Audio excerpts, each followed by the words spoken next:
Hello everyone, thanks for coming outside me today. Today we're taking a look at an all new arrow, the Orion from Sirius Archery.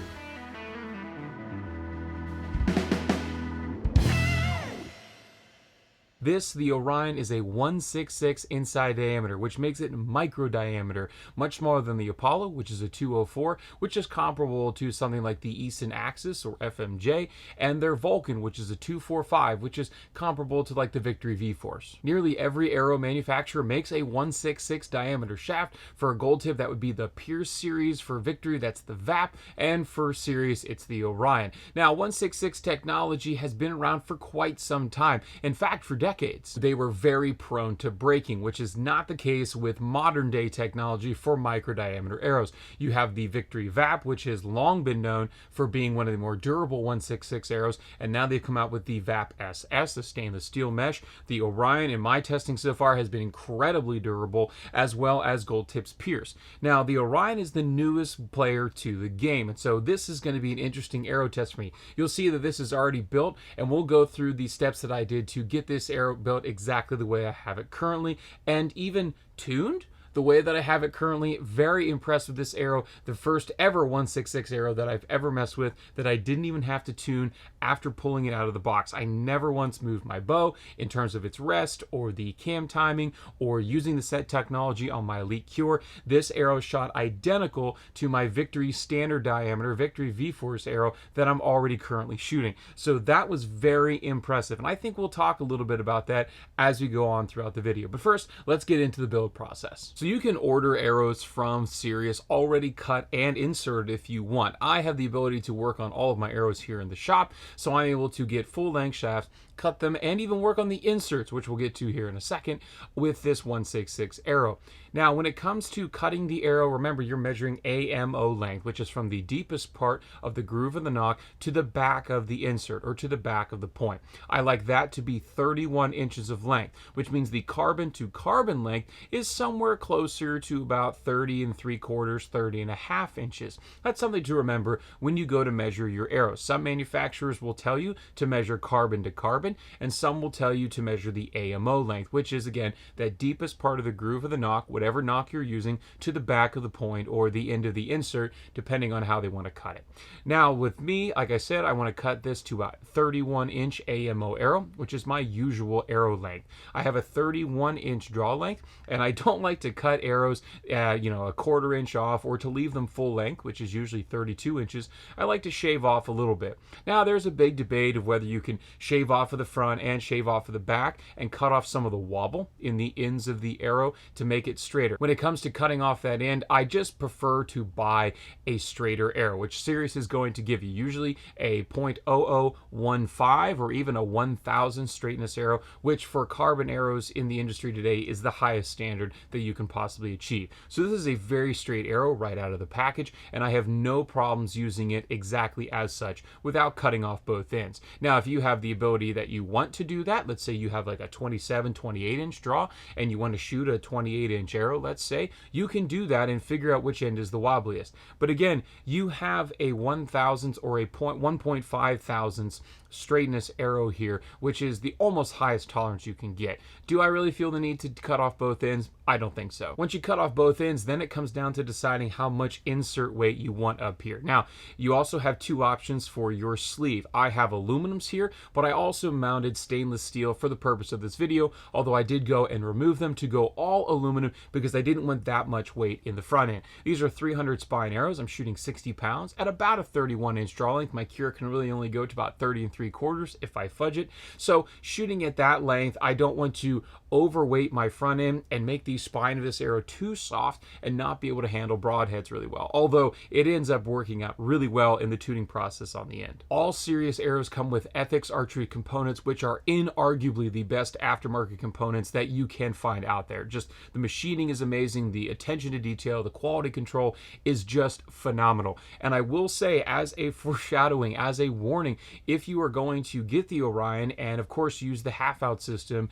that is being used here with those super long inserts that are break off, you have to break them off correctly. And I will show you here on the screen how I did that. You actually need to mark it, and I would at least go halfway through. If you end up bending the insert, the tolerances on that insert compared to the inside diameter of this arrow are so daggum tight that if you try to put in a partially bent insert because you cranked it over too far, or you don't cut the end square and you leave a lip on that insert, you're going to have to file it off. You'll find that that bent insert, because the tolerances are so tight, won't go inside, or if there's a little nicked lip on the end of that cutoff end of that insert, like what I did, I had to actually take a piece of sandpaper or a small file and actually sand that down and round it off so it actually fits inside the shaft correctly. You don't want to scuff up the inside of your shaft putting in that insert that you have bent by not breaking them off correctly, or cutting and breaking off correctly, or by cutting off and then not rounding off the end and you have this pinched larger diameter end. Make sure it's smooth, make sure it's even,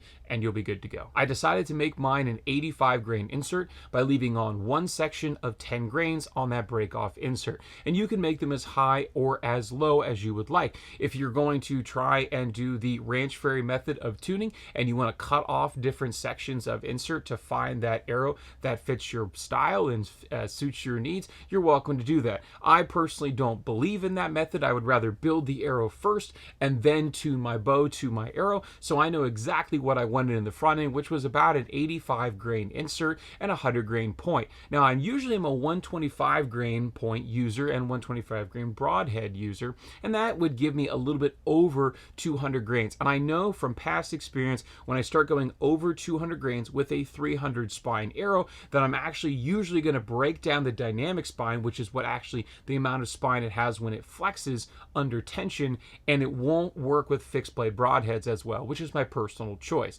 So I know that I wanted to stay just a little bit south of 200 grains, so I went with that 85 grain total front weight of insert and sleeve, 100 grain point, and I'm at 185 up front.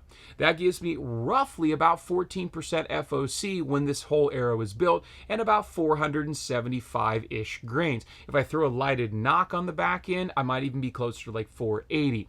So this is a really, really solid arrow build, and putting on the aluminum sleeves or the stainless steel sleeves is not a big deal. A little bit of hot melt on the arrow itself. Do not put it in the tube of the stainless sleeve. If you do that, you're going to end up pushing hot melt or epoxy, whatever you choose to put on this arrow to install your insert and component system. You're going to end up shoving it into the threads of the half out because the tolerances are so tight here. You definitely don't want to do that with epoxy. If you end up doing that with hot melt though, it's super simple to fix. Take a field point, heat it up in a candle, or I actually have a denatured alcohol burner. It's just a standard $10 one. I'll throw a link in the description below if I can find it on Amazon. And I will heat up the end of that field point, screw that in, and since it's nice and hot, it'll melt the hot melt, adhere to the threads of the field point. I can then let it cool and then unscrew everything, and it will unwind and unstick that dried, cooled hot melt out of the threads of the insert, and it will pull it out, and then you can wipe it off of the field point, clean everything up, and then you'll be good to go. If you do that with epoxy though, and you forget to clean it out and you let it harden, you will never get a field point or a broadhead into that insert, and you might as well chuck that arrow into the trash. Again, just like most of Sirius's arrows, you can go ahead and get them fletched to your liking from the factory, or you could have your local pro shop do it. I have the ability to fletch them here at my shop in the basement. But you can run left helical or right helical or straight. Remember, you are running a super small diameter shaft, so you can't get super long and super helical, super offset. You'll run out of shaft as it plays on the left and right scale when it comes to the jig that you're using. These are the Bohning double lock F nocks that come stock from the factory. Really like Bohning nocks. I'm glad that Sirius uses them, and the double lock is my personal favorite. Victory Archer uses them as well, and they fit all the center servings of every bow I've ever used. Some nocks you'll get from certain manufacturers are a little bit on the tight side. I like that these come standard and will fit the vast majority of bows in their center serving that I've ever used. I'm going to put lighted nocks into these. I'll put a link in the description below to the nocks that I use for micro diameter shafts, or if you use a unibushing system like on the gold tip, so it's also a 166, those same lighted nocks will fit these 166 shafts as well. So I don't really have a pass-through problem. It's not really an issue for me. Good at shooting a really sharp fixed blade broadhead. My personal choice is Magnus. I like the Stingers and the Black Hornets and the 4-blade models. Just because I'm shooting a micro diameter arrow doesn't mean all of a sudden I'm going to gain so much penetration. What really matters is making sure that arrow is tuned and you're shooting a razor sharp broadhead onto the front. I don't care if you're shooting a 166 or a 23 diameter aluminum arrow. If you don't tune that sucker, it's not going to fly right. It's not going to absorb all the energy it needs to, and you're not going to get the penetration performance that you want. Like I said, I have about 99% success rate when it comes to pass-throughs, unless I spine the animal or try to blow through both scapulas at once. I really don't have an issue with pass-throughs. Although if you are a short draw archer, or you're a kid, or you're a lady shooting lighter poundage, and you want to increase every factor you have in terms of penetration, shooting a lighter poundage, 30, 40, 50 pounds, shorter draws, 23 to about 26, 27 inches, then shooting a micro diameter arrow like this is a really great idea. The beauty of the Orion compared to, say, other heavier arrows that Sirius sells like the Apollo is that this 300 spine is in the 8s in terms of GPI. That puts it at the same weight as a standard diameter arrow that's from a major manufacturer like Gold Tip or Victory or Easton. So the beauty of this is because of the ethics system up front, you can really load up the front end, bring up your overall arrow weight, but by doing it in FOC. If you're going to be a short draw light pounded shooter, I would much rather you add total weight in FOC than to the entire weight of the arrow. It seems to be that you get a little bit better trajectory, you'll get a little bit better tune, and you won't have that beach ball flying down range that I used to have when I shot aluminum arrows as a kid, 26, 27 inches of draw. I know that doesn't sound much like a kid draw length. Remember, I'm a 31 now. 26 inches and about 45 pounds, I was shooting beach balls of aluminum arrows through the air. But this thing at a 166 with a lot of good FOC, that arrow weight in the 4.25 to 450 as a lady or as a kid, as a short draw light poundage archer, I do not think you can go wrong. So after I got the point screwed in and it was all fletched up and the glue had dried, it was time to take it outside and see how it performed. All right, so we come out in the blinding snow to give these a check. Now, full disclosure, I have already shot these and tuned them. Very quickly about the tuning process. It lasted about 3 seconds as I shot all 6 arrows, and as field points, they flew almost identical to my current setup, which is a Victory V-Force TKO, which is about 485-ish grains of total arrow weight. Of course, we're in the 470 range here. With that lighted nock, though, it does bump it up to 480, so it's a little bit lighter, but not by much. I had a little bit flatter shooting. I did have to move my sight about a half a yard between that 20 and 30 distance, and I had to move it like 1 click over to the right because the dynamic spine here is going to be different with that extra 4-in weight than what I currently have with my Victory arrow. So then I came back here to 30 yards and shot a really nice, about a golf ball size group here at 30. And I was like, okay, without any tuning, let's see what happens when I throw 2 of my biggest fixed blades on there, which are, of course, a Magnus Black Hornet in 100 grain, and then a Slick Trick Grizz Trick, or Wicked Trick, which is also an 1.25 inch, and then the bleeders are even a little bit bigger than that Magnus Black Hornet, and both shot absolutely perfect darts.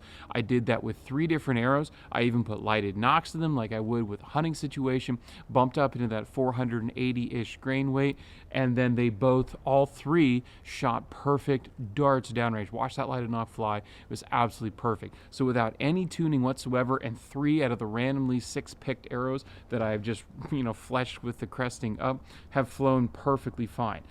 It's been, that's a treat. I mean, that's an absolute treat and a half to have an arrow that does that. 90+% of the time I get at least 1 out of that random selection that needs a little bit of nock tuning. I'll talk more about this blinder situation in another video, and if I've already posted that, I'll throw links down in the description for sure, and then maybe a card up here as well. But let's just take a few shots here. So another thing that's worth mentioning, when you shoot a micro diameter arrow like this, a literal snag you'll run into shooting a footer, and particularly into a cold target if you live in the Northeast or any other part of the Midwest where you get cold foam or bag targets, is that footers really snag up on targets whether they're foam or bag. I strongly recommend if you're going to shoot a micro diameter arrow or any arrow that has a footer that you shoot a foam target, a soft foam target. My choice is the Morel High Roller, either the small one or the big high roller, the XL model. I'm shooting the XL model down here. Strongly prefer that with a footer. It allows it to move around the footer instead of snagging on the lip of it. Every footer I've ever shot on a arrow before has always caught, no matter the manufacturer or how smooth or how round the transition is into the carbon, it's going to snag. Bag targets are the worst. They'll catch up on every fiber inside the bag and on the cover as well, and they will really ruin your target because you'll end up pulling and your interior stuffing out, as well as ripping up the cover to get that on there. And also, it just makes an absolute headache for getting arrows out of targets. Absolutely beautiful day to be shooting. It's cold. It's probably in the high 20s right now, but not a breath of wind, and beautiful snow. Your pins are really illuminated when you shoot in the snow. During the daytime when the sun's out, they'll overblow, but right now it's beautiful. Let's go take a peek at that one. Looks like 30 yards needs no assistance. That looks pretty darn good right there. About 1.5 inch, 2 inch group here. Like I said, no elements to speak of, no wind, no issues there.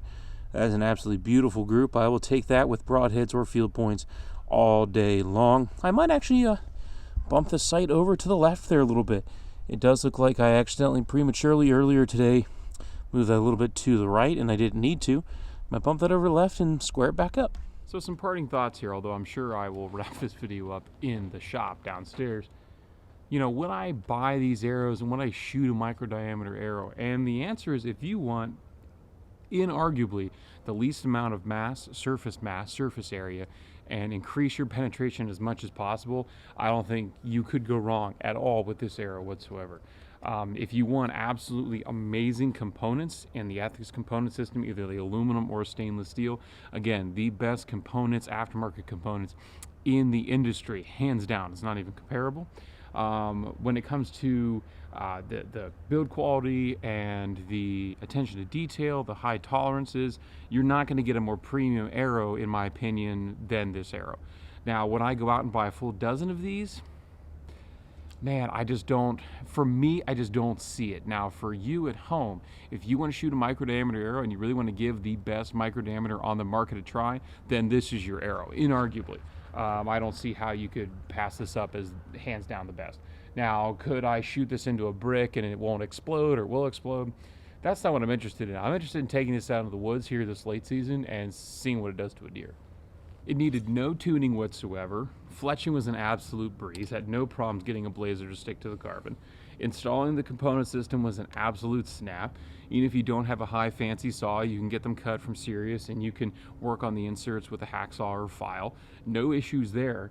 I mean, in terms of the ease of use for the end user, it's pretty legit. I think the biggest thing for me that I've always been hesitant about with 166 shafts is the tune, because every micro diameter or smaller diameter 204 166 I've used in the past, the dynamic spine is not the same as my 300 standard diameter spines. They just never behave the same. Every time I shot on axis, it always behaved softer than my standard diameter. Now, that's true when you start getting into target shafts and you start shooting 23, 25, 27 diameters. They really behave very dynamically stiff. But I never expected there to be such a change between a standard diameter and a 204, and I really expected the 166 to be worse. I mean, I've moved the sight half a yard to adjust for the lightness, just a touch lighter, and I've moved it 3 clicks to the left. And actually, I've leveled it up. I basically have 1 click over to the right now. I mean, that's pretty stinking legit. I mean, I've never had an arrow that behaves totally different brand, totally different manufacturer, totally different weight in terms of how it's distributed, in particular, much higher FOC in this arrow. I mean, I'm sold.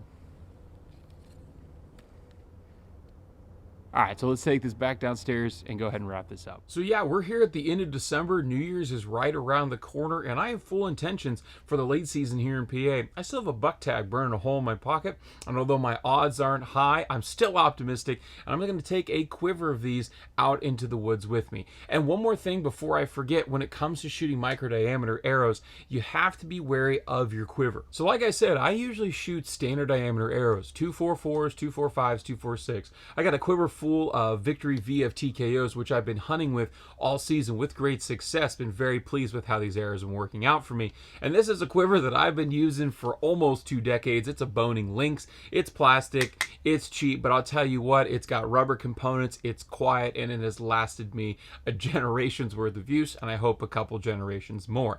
The only problem with it is that when it comes to micro diameter arrows, it just doesn't work. The grooves for the arrow slots here are not meant for micro diameter arrows. This is an older style quiver, and it just isn't going to cut it. Now, thankfully, I have several different quivers here in the shop, and so I'm able to adjust and try a different one that actually has micro diameter arrow slots built right in. You don't need an expensive quiver to do this, but you want to make sure that your quiver, this is just a really cheap one from Centerpoint, you just really want to make sure that it has the grooves for micro diameter arrows. So if I actually pop out this arrow right here and look down inside the actual quiver itself, you can see that there are lower holes for micro diameter arrows, both top and bottom. So it has the standard diameter hole on the top, and then if you push one hole down, you can put a 166 or a micro diameter shaft in there as well. Very important that you check this before you go and buy yourself a bunch of micro diameter arrows.